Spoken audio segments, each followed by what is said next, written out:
I'm Dave Hanrahan, CEO and co-founder of Kredit. Thanks for joining us again for our Debt Settlement Masterclass.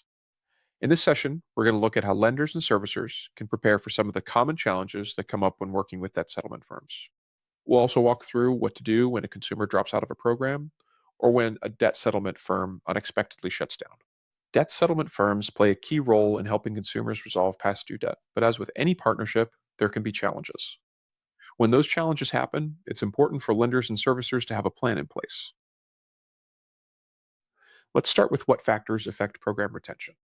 Whether or not a consumer stays enrolled in a debt settlement plan often depends on a few core factors like a clear and supportive experience, early signs of progress like initial settlements, automatic deposits into trust accounts, and a sense that the advisor is truly advocating for them. These things build trust, and trust is what keeps people in the program. When a consumer drops out of a program, a few things usually happen. Payments stop, settlement plans may fall apart, and trust account funds might get pulled back.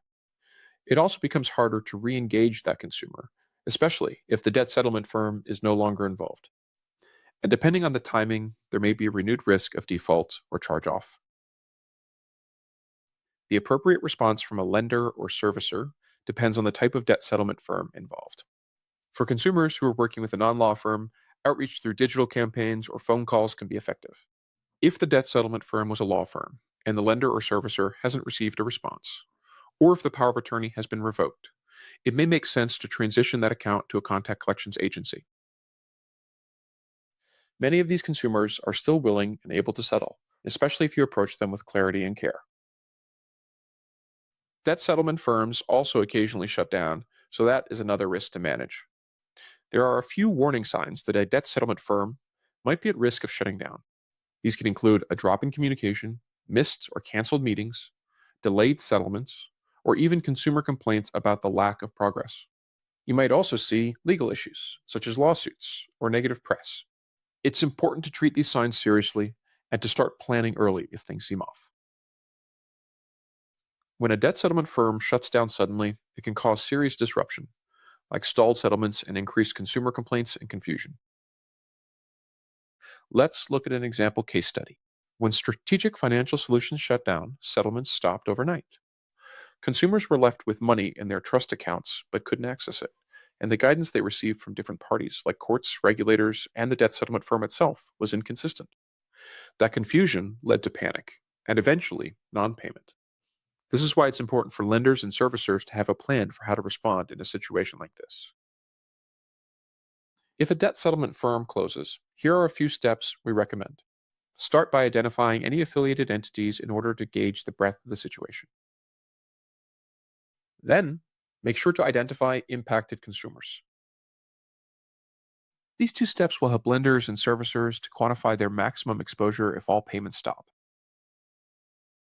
Next, review legal documentation like powers of attorney and cease and desist letters to determine which consumers can be contacted directly.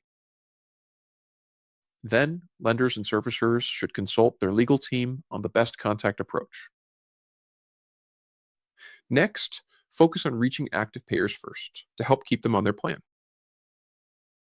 Finally, if it makes sense, also try to engage consumers who have stopped paying, because some of them may be open to settling directly. Working with debt settlement firms can create positive outcomes for both consumers and creditors, but it also comes with some risk. Having the right visibility and response plan in place helps you stay ready for unexpected situations, whether that's a communication breakdown or a full shutdown.